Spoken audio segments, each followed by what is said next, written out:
ഞാൻ ഈ അടുത്ത് കണ്ട ഏറ്റവും നല്ല ഇന്റർവ്യൂവിൽ ഒന്ന് വാവോ സുരേഷിനെ കെട്ടിപ്പിടിക്കുന്ന ഒരു ചെറുപ്പക്കാരന്റെ ഒരു ഇന്റർവ്യൂ ആണ്.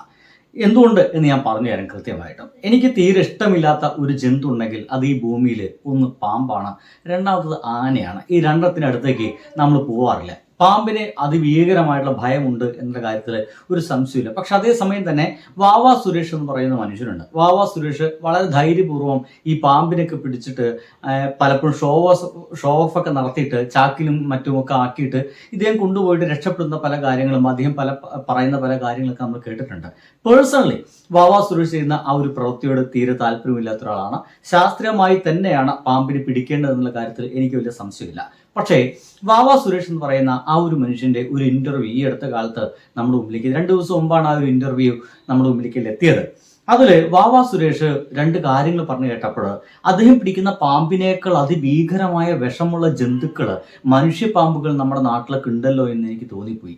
അദ്ദേഹം പറയുന്ന ഏറ്റവും പ്രധാനപ്പെട്ട ഒരു കാര്യം, കുറച്ച് വർഷങ്ങൾക്ക് മുമ്പാണ് അത്രേ, അധ്യാപികയായിട്ടുള്ള ഒരു ആളുടെ വീട്ടിലേക്ക് ഒരു പാമ്പിനെ പിടിക്കാൻ വേണ്ടി ചെല്ലുന്നു. 6-7 മണിക്കൂർ കഷ്ടപ്പെട്ടാണ് അത്രേ ആ ഒരു പാമ്പിനെ പിടിച്ച് ചാക്കിലാക്കാൻ വാവോ സുരേഷിന് കഴിഞ്ഞത്. ക്ഷീണിതനായി ഒരല്പം വെള്ളം ചോദിച്ചപ്പോൾ ആ വീട്ടിൽ നിന്ന് ഒരു കപ്പ്, ഒരു മഗ്ഗിലാണ് അത്ര വെള്ളം കൊടുത്തത്. നമ്മൾ ഈ ബാത്റൂമിൽ മറ്റും ഉപയോഗിക്കുന്ന ഒരു മഗ്ഗിലാണ് അത്ര വെള്ളം കൊടുത്തത്.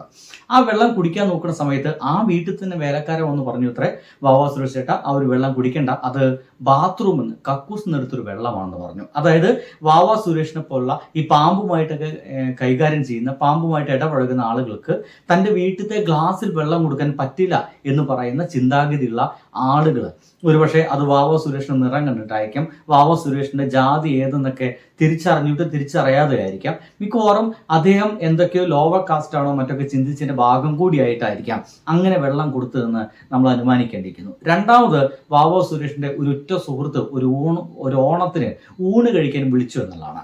ഊണ് കഴിക്കാൻ വിളിച്ച സമയത്ത് സന്തോഷത്തോടെ വാവ സുരേഷ് അവിടെ പോകുന്നു.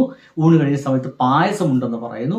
പായസം കുടിക്കാൻ വേണ്ടിയിരിക്കുന്ന സമയത്ത് കുറേ സമയമായിട്ട് കാണുന്നില്ല. അവസാനം എന്താണെന്ന് അറിയാൻ വേണ്ടിയിട്ട് അകത്തേക്കുമ്പോൾ ഗ്ലാസ്സുകളിലെല്ലാം, കുപ്പി ഗ്ലാസ്സിൽ മറ്റൊക്കെ ഇങ്ങനെ പായസം നിരത്തി ഒഴിച്ചു വെച്ചിട്ടുണ്ട്. പക്ഷേ വാവ സുരേഷിന് പായസം കൊടുക്കാൻ വേണ്ടിയിട്ട് മകനെ ഡിസ്പോസിബിൾ ഗ്ലാസ്സിന് വേണ്ടി വിട്ടിരിക്കുകയാണ്. അതായത് സ്വന്തം വീട്ടിലെ ഗ്ലാസ്സിൽ വാവ സുരേഷിന് വെള്ളം കുടിക്കാൻ കൊടുക്കാനോ അല്ലെങ്കിൽ പായസം കുടിക്കാൻ കൊടുക്കാനോ അവിടെ നടക്കില്ല എന്നർത്ഥം. ഈ ഒരു വാർത്ത കേട്ട സമയത്ത് ആ ഒരു കഥ പറഞ്ഞു തീർത്തപ്പോൾ ആ വാവാ സുരേഷിനെ പോയിട്ട് കെട്ടിപ്പിടിക്കുന്നുണ്ട് ആ ഒരു അവതാരകൻ. എന്തായാലും ഒന്നാമത്തെ ഒരു ഇന്റർവ്യൂ കണ്ടോ.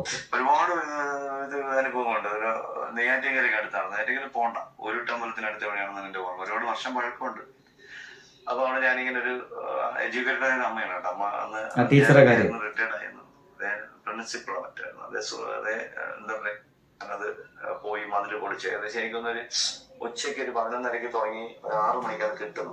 ഞാൻ ഫുഡൊന്നും കഴിച്ചില്ല. ഞാനൊരു പണ്ടും എന്റെ ചെറുപ്പത്തിൽ ഞാനൊരു വീട്ടിൽ അങ്ങനെ ആഹാരം കഴിക്കില്ല. വേറെ ഒന്നും കൊണ്ടല്ല, നമുക്ക് ആഹാരം തന്നെ അതുകൊണ്ട് ഇനി അവർക്ക് എന്തെങ്കിലും ബുദ്ധിമുട്ടുണ്ടോ നമ്മൾ ചിന്ത, എന്റെ ചെറുപ്പം വരെ എനിക്ക് അത് ഉണ്ടാകും. അങ്ങനെ ചിന്ത എന്റെ മനസ്സിലുണ്ട്. അപ്പൊ ഞാന് പാത്രം കഴിയല്ല അപ്പൊ മക്കളെ ഇപ്പൊ കണ്ടാ കുടിക്കാൻ വീട്ടിന്റെ പുറകില് പോയി വീട്ടിലെ പുറത്ത് ഉപയോഗിക്കുന്ന ബാത്റൂമിൽ നിന്ന് ബക്കറ്റ് കിട്ടുന്ന മഗ് എടുത്ത് കഴുകി അതിലെനിക്ക് കുടിക്കാനുള്ള ഭക്ഷണം വ്യക്തമായിട്ട് ഞാൻ കണ്ടുപിടിക്കുന്ന കാര്യം. അപ്പൊ എന്റെ അവിടെ ജോലിക്കാരാണ്. അവന് ചേട്ടാ കുടിക്കില്ല, അത് ബാത്റൂമിൽ ഉപയോഗിക്കുന്ന കുപ്പിയൊക്കെ മഗ്ഗാണെന്നോ. ഞാൻ കുടിച്ചില്ല. എങ്ങനെയുണ്ട്? വാവാ സുരേഷിനെ പോലെ ആ ഒരു വീട്ടിലേക്ക് ഒരു പാമ്പിനെ പിടിക്കാൻ വേണ്ടിയിട്ട് അവരെ സഹായിക്കുകയും ചെയ്യുന്ന അത് ടീച്ചറായിട്ടുള്ള, എഡ്യൂക്കേറ്റഡ് ആയിട്ടുള്ള ഒരു സ്ത്രീയുടെ ഒരു മനോഭാവമാണ് അതെന്ന് മനസ്സിലാക്കണം. എത്ര തന്നെ എഡ്യൂക്കേഷൻ ഉണ്ടായാലും ടീച്ചറാണെങ്കിലും ഈ മനസ്സിനുള്ളിൽ ചില ജാതി ബോധങ്ങൾ, ചില നികൃഷ്ട ബോധങ്ങളൊന്നും ഒരു തരത്തിൽ മാറില്ല. പറഞ്ഞു വെക്കുന്നത് അവരെ പോലുള്ള മനുഷ്യരെ പുറമേക്ക് കണ്ടു കഴിഞ്ഞാൽ മാന്യന്മാരെ തോന്നുകയും ഉള്ളിൽ അത്രയേറെ വിഷയങ്ങൾ കൊണ്ടു നടക്കുന്ന മനുഷ്യന്മാർക്ക് നമ്മുടെ ചുറ്റുമുണ്ട്. ഇനി വാവാ സുരേഷിന് ഒരു ഉറ്റ സുഹൃത്ത് ചെയ്ത ഒരു തെണ്ടിത്തരം കൂടി ഒന്ന് കാണാം. എനിക്ക് ഏറ്റവും ആത്മാർത്ഥമുള്ള സുഹൃത്തുണ്ടായിരുന്നു, ഏറ്റവും നല്ല സുഹൃത്താണ്. അപ്പൊ ഒരു തിരുവോണത്തിന് എന്നെ വിളിച്ച്, സുരേഷ് എന്റെ ഇന്നത്തെ തിരുവോണം എന്റെ വീട്ടിൽ ഞാൻ വരാൻ പറ്റില്ല ചേട്ടാ, എനിക്ക് ഇതാണ് വലുതെന്നു. അപ്പൊ എല്ലായിടത്തും മക്കൾ 11:45 എന്നെ പോയി. അങ്ങനെ ഞാൻ ചെന്നു, എന്നെ വിളിച്ച് വീട്ടിന്റെ വരാന്തയിൽ ഇരുത്തി. ഞാൻ ഇരുന്നു, ഞാൻ പായസം എടുക്കാന്ന് പറഞ്ഞു. ശരി, ഞാൻ ആയിക്കോട്ടെ എന്ന് പറഞ്ഞു. 3/4 മണിക്കൂറായി പായസം കണ്ടില്ല, ആരെയും കാണുന്നില്ല. അപ്പൊ ഞാൻ വെറുതെ അഴിച്ച് അടുക്കളയിലേക്ക് പോയി. അപ്പൊ അവരെല്ലാം അകത്തുണ്ട്. അപ്പൊ ഞാൻ നോക്കിയപ്പോ ഇതുപോലെ ക്ലാസ്സുകൾ അല്ലെങ്കിൽ ഒരു 100ഓളം ക്ലാസ്, 10-50ഓളം ക്ലാസ്സുകളെ വീട്ടിനകത്തിരിപ്പുണ്ട്. അപ്പൊ മോനെ മാത്രമല്ല, മോൻ വെളിയിൽ നിന്ന് ഓടി വരുന്നു, ബാക്കിൽ കൂടെ ഓടി. മോൻ ബാക്കിലത്തെ എവിടെയോ ഒരു കടയിൽ പോയി ഡിസ്പോസിബിൾ ഗ്ലാസ് കൊണ്ടുവന്നു എനിക്ക് പായസം തന്നു. അപ്പൊ ഞാനത് കുടിച്ചു, എനിക്ക് മനസ്സിലായി അങ്ങനെയാണ്. അപ്പൊ ഞാൻ ആ ഡിസ്പോസബിൾ ഗ്ലാസ് തന്നെ കുടിച്ചിട്ട് എല്ലാം കഴിച്ച് കഴിഞ്ഞ ശേഷം ഞാൻ അത് കളയാതെ മടക്കി എന്റെ പോക്കറ്റിൽ ഡിസ്പോസൽ ആണ്. അത് ഒരുപാട് അനുഭവങ്ങൾ എനിക്കുണ്ടായി ഈ മേഖലയിൽ. പക്ഷെ അന്ന് എനിക്ക് അവരുടെ ഇടുങ്ങിയ മനസ്സായിരിക്കും, അല്ലെങ്കിൽ അവരുടെ കാലഘട്ടത്തിൽ പാമ്പിലുള്ള അറപ്പോ വെറുപ്പോ ഒക്കെ ആയിരിക്കും. അതുകൊണ്ടാണ് ഞാൻ വലിയ സംഭവമായിട്ട് കാണാൻ. ആ ചിരിയാണ് ഇവിടെ നിങ്ങൾക്ക് കാണാൻ കഴിയുന്നത്. അത് വളരെ ലാഘവത്തോട് കൂടിയിട്ട് വാവാ സുരേഷ് പറഞ്ഞു കഴിയുന്നു. പിന്നീട് ഒന്ന് ചിരിച്ച് അതിനെ തള്ളാൻ ശ്രമമാണ്. പക്ഷേ വാവാ സുരേഷിന്റെ ഉള്ളിൻ്റെ ഉള്ളിൽ അത് വിങ്ങി പൊട്ടുന്നുണ്ട്. അദ്ദേഹത്തോട് ചെയ്തത് ഉറ്റ സുഹൃത്താണ് ഈ ഒരു വൃത്തികേട് ചെയ്തതെന്ന് മനസ്സിലാക്കണം. അപ്പോൾ ആ സുഹൃത്തിൻ്റെ ഉള്ളിൽ എത്രത്തോളം വിഷമുണ്ടെന്ന് ആലോചിച്ച് നോക്കി. വാവാ സുരേഷ് പിടിച്ച പാമ്പുകളേക്കാൾ അപ്പുറം വിഷമുള്ളത് മനുഷ്യർക്ക് തന്നെയാണെന്ന കാര്യത്തിൽ ഒരു സംശയമില്ല. ഇനിയാണ് കാണേണ്ടത്. വാക്കുകൾ കിട്ടാതെ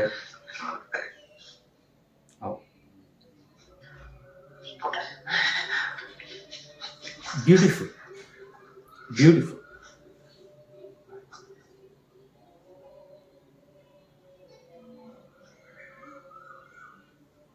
എനിക്ക് ഈ ഇന്റർവ്യൂവിൽ ഏറ്റവും സൗന്ദര്യമുള്ളതെന്ന് എനിക്ക് തോന്നിപ്പോയത് ആ ഒരു കെട്ടിപ്പിടുത്തമാണ്.